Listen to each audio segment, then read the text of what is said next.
Hey, I know you've heard me talk about Covenant Eyes many times. It's our internet filtering and accountability software that we use on every one of our devices, computer, phone, iPads, my family, my staff. And we are happy to tell you that we are now an affiliate. We're partnering with Covenant Eyes, and we'd like to encourage you to check it out. Go to covenanteyes.com. Promo code you want to use is DNB, David and Bethley, DNB Young. And put that in and check it out, and then let us know what you think. Hello, everybody, and welcome to Keeping It Young podcast, conversations about marriage, family, and ministry life. I'm Dave. And I'm Bethley. And we are the Youngs. Hey, thanks for joining us again today. And we hated cutting off last week. Yes, so I felt like we were just getting going. We were really getting going and ran out of time. But this is an important topic we're covering. It is, and it's one that came through questions. Yes. So please keep those questions coming, or comments or encouragement. We'd love to hear from you. If you have a special situation you want to ask us about, we'll do our best to give you a biblical answer and a practical answer. Yes. And so all you have to do is visit keepingityoungpodcast.com. Yes. And on our Keeping It Young podcast, you'll see a little microphone. The easiest way is just to hit that microphone, do a voice recording, and it'll email it right to us. And if you'd rather email us or find us on social media, you certainly can do that. Yes. Bethley has a social media, Facebook, Instagram. I have Facebook, Instagram, Twitter.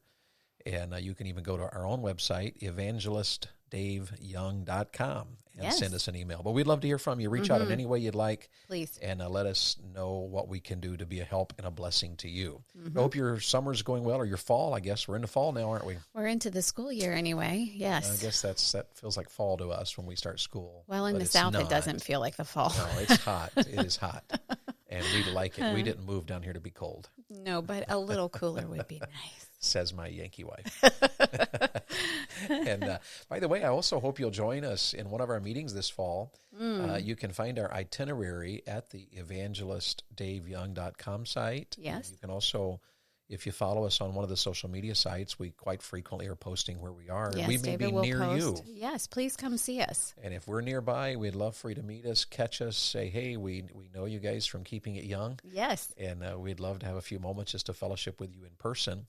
And just in a few days, we should have start getting the final details about our Keeping It Young meetup retreat next year. Oh, the couples retreat. Yes, in Gatlinburg. So yes. I'm going to give you, we're finalizing the dates, finalizing the venue, and we'll have a lot more information coming at you very shortly. That will be so fun. And I hope many of us can get together for that. Yes, I love Gatlinburg. Here's where we are. And couples retreats. That is pretty awesome. Here's where we are. We are talking about marriage and dating, and I don't know. I tried to figure out a good way to title it, What We Did About Dating and How It Helped Us Get Our Kids Ready for Marriage. That's a long title. That was. Or How We Handle Dating and Why It Helped Us Prepare Our Kids for Marriage.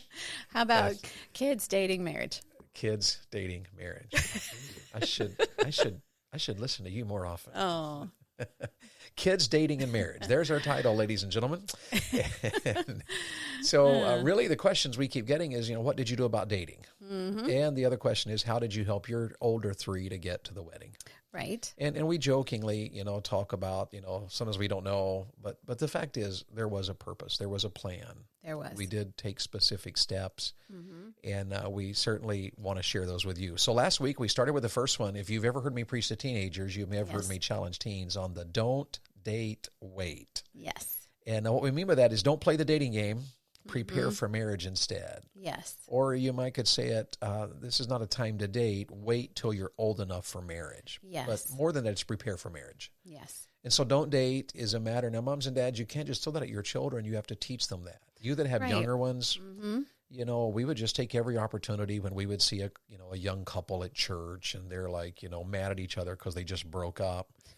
Was a chance for us to say to the kids. You're talking about a teen couple? Yes. Yes, okay. We would say a teen couple. Okay. We would say that's why we don't date. Yes. And, and sometimes, one of our boys would say, oh my word, she's so pretty. And we would say, absolutely, and be friends with her. Yes. Because you're not ready for marriage. You're still learning how to make your bed.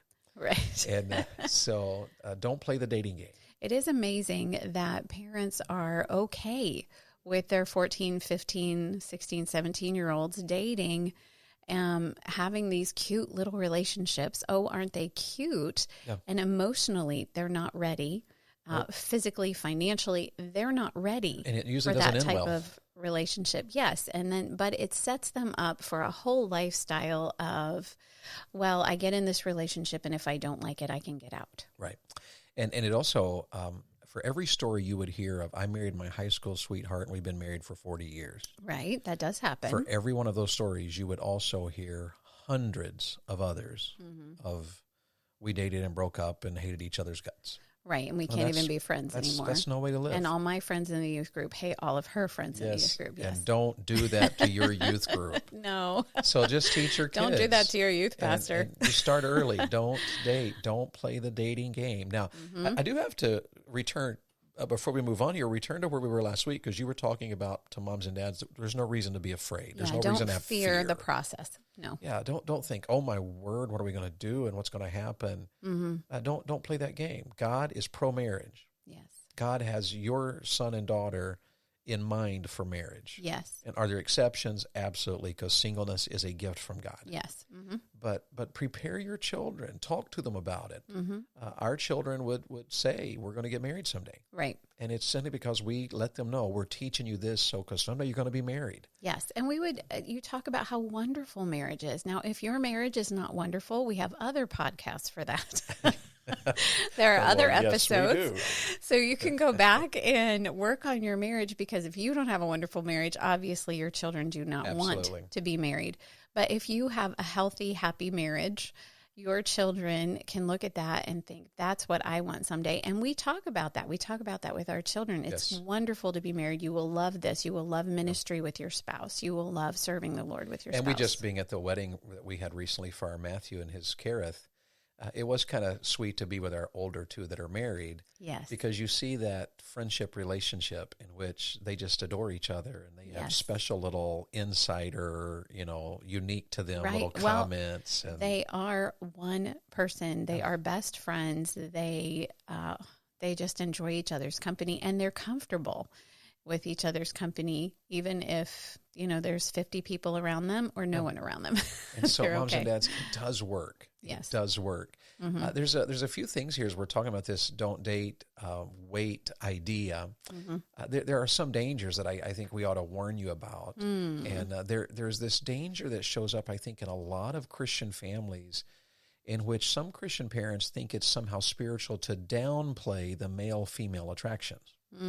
The idea is, all right, now, son, don't think about girls, don't notice girls, don't look at girls, don't talk to girls, don't have anything to do with girls. I am convinced with all of my heart that's dangerous. It is. And it stops a young man from getting to know a young girls and understanding them and how they interact and even just developing normal friendships, not romantic relation, dating, just friendships. And the same thing is true for a young girl. So, we always celebrated if one of our sons noticed a girl and said, wow, she's very pretty.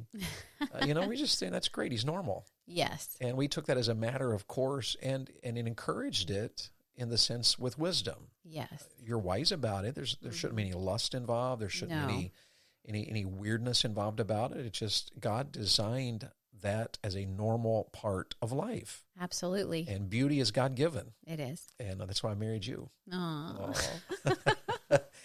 And so don't downplay male-female attraction. Celebrate it. Yes. They're good. They're normal. They're healthy, these attractions. Right. And not... I don't know that we need to encourage it. It's not that you're pointing out every cute boy to your teenage girl or every pretty girl to your teenage boy. It's not that you're encouraging it like that. But if they were to mention, oh, I thought she was pretty, or that cute little redhead in the choir or whatever, it's okay to say, hey, they're nice, they're pretty, and why did you think she was pretty, and what about her attracted you, and you can just have a conversation. Because if you downplay it and are all like, excuse this term, I don't really like it, but if you're all freaked out about it, then it's confusing. It's confusing to them. Is that not right? Is that wrong? Well, what's wrong with that? I mean, obviously, God made us to be attracted to each other, and so we should encourage it. Yeah. And by the idea of celebrating it is you don't react weirdly about it. Yesterday we were driving and there was a guy walking down the sidewalk and he had no shirt on. He's a young guy. And so my daughter was in the back seat, and she's in 8th grade.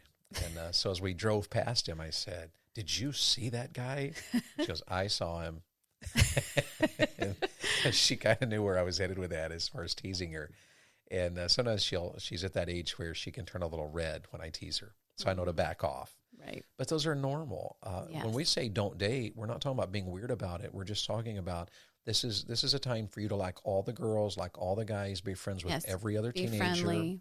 And it's also a time to prepare for marriage. That's what we mean by waiting. And so there are actions you can take. Yes. This is a time to teach your children to interact well with you and with each other. Yes. So that with our sons, I made a huge deal about our sons love and respect their mom. Mm-hmm. In fact, the kids, our younger two, are on vacation. As we took some time off in Colorado recently, we were hiking, and our daughter said to our son Jacob, "Well, what's the last thing you really got in trouble for?" And he didn't miss a beat, and I didn't even remember it. He said, "It was disrespecting mom." And I thought of something else. I thought it was because he'd gotten in trouble over something involving homeschool, his work, that he hadn't done properly. But no, for him, what he remembered was that I made such a big deal about disrespecting mom. Well, the reason I Right. did, daddies, is because I'm wanting my son to learn how to treat ladies, i.e. Right. someday his wife. Right. So having a mom in their life is an opportunity for your son to learn to love and respect his mom Yes. and even sisters. Our boys, I make a huge deal to my boys about loving, respecting, and protecting their sisters. Yes. And yesterday, we took some time yesterday evening after the sun starts heading down in the sky around here. You can head down to the beaches, and there's very few people there. And it's cooler. It's a little cooler. Usually, you have a lot more privacy, and so you can be there as a family without all the challenges of all the immodesty that can Yes. happen at the beach and everything. But yesterday we were sitting at the beach. It was absolutely gorgeous afternoon, and I were watching our children, our younger two. He's a senior. Well, he's going to college. Yes. She's in the 8th grade, and they took a walk together. And just watching them walking side by side. He's tall. She's a little shorter. He's older. She's younger. But they're just talking very normally. Yes. It was just a sweet picture of watching that close relationship. Right. Well, Having that a doesn't just conversation. happen, moms and dads. Right. We've got to teach our sons to love, respect, and protect their sisters. That's Right. part of this waiting game. So the waiting in your home is working on those interpersonal relationships, how to be treating a lady or a gentleman. And a daughter can love, encourage, and respect her daddy. Absolutely. Moms, you help with that, and her brothers.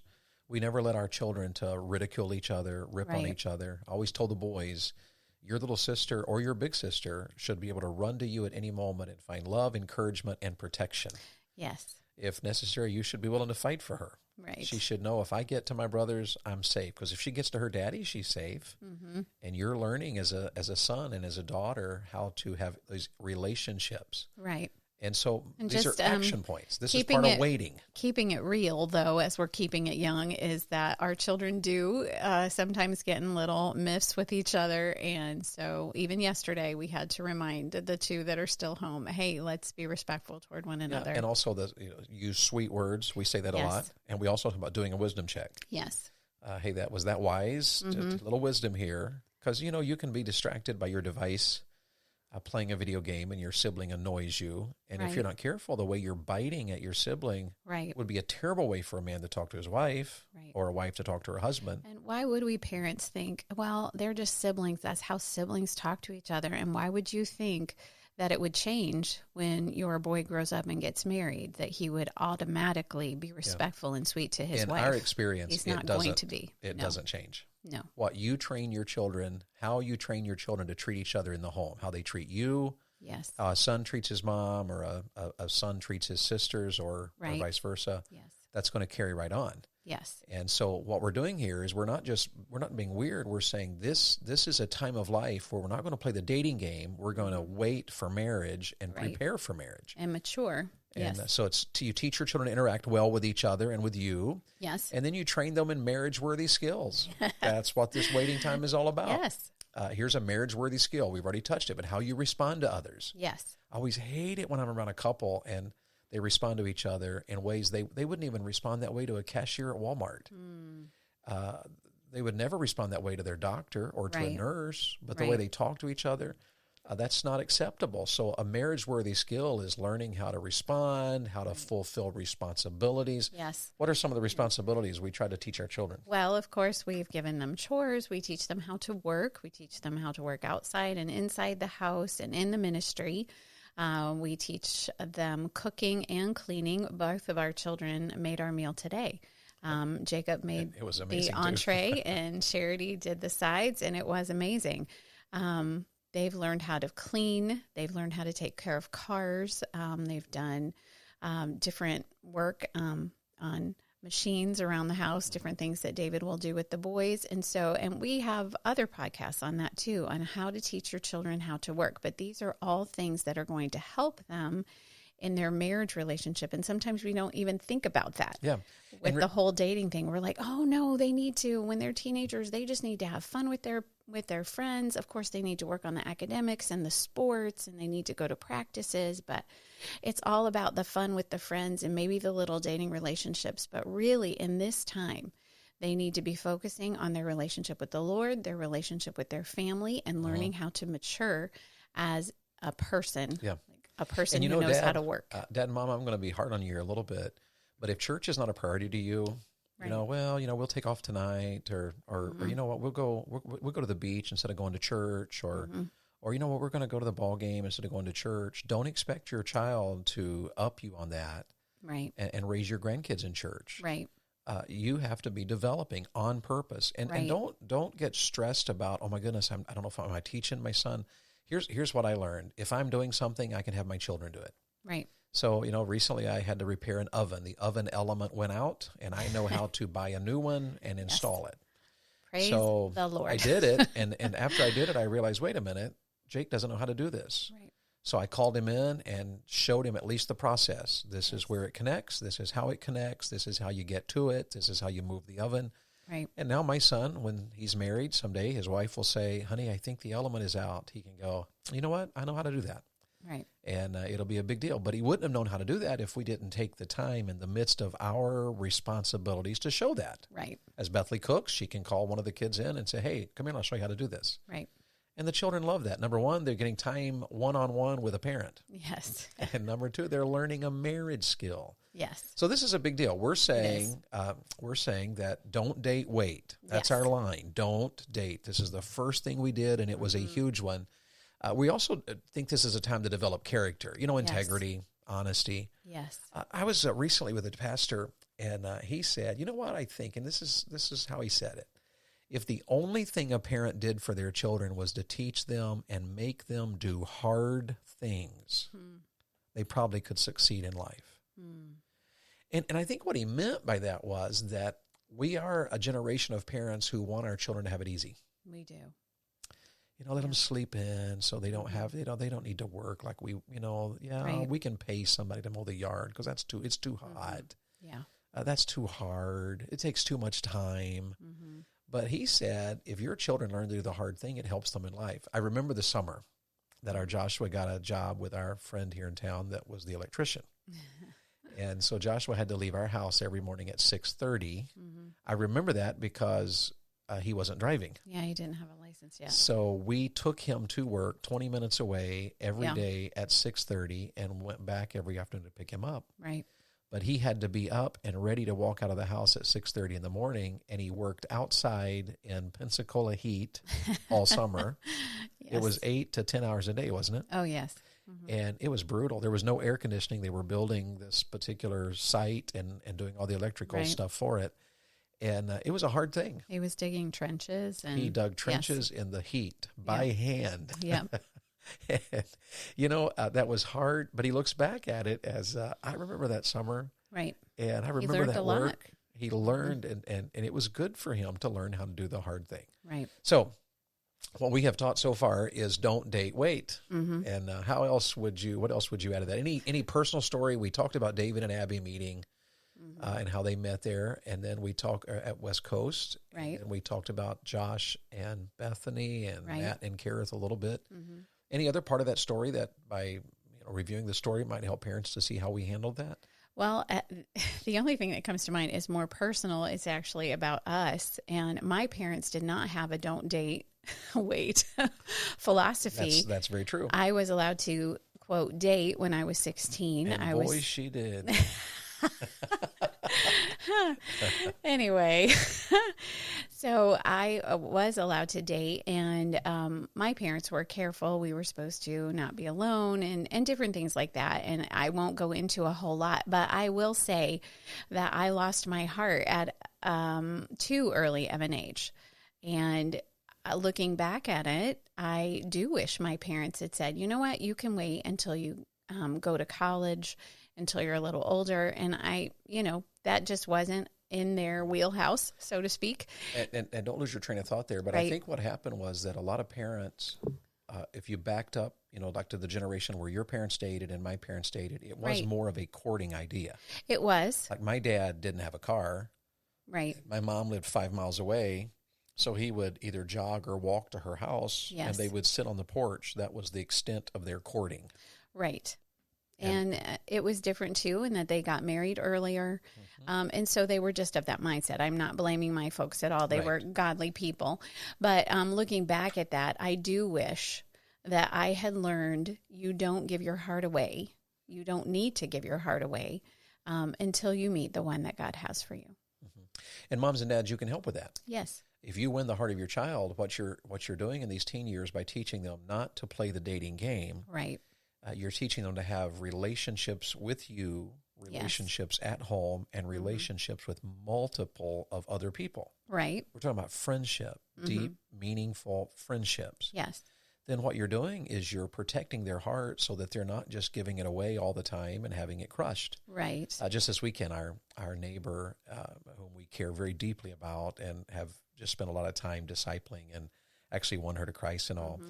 Several times recently, I've heard her talk about the frustrations of her dating issues. Yes. And she would be the same age as our youngest son, but just the silliness that goes into the dating relationships that she's been in which Right. she wanted, this type of relationship, and he didn't, and they were Right. friends, and finally, I ended it. Right. And just that negativity, we can solve that issue by taking this first step. Yeah. Don't date, wait. Any Yes. further idea? That's probably a good stopping place.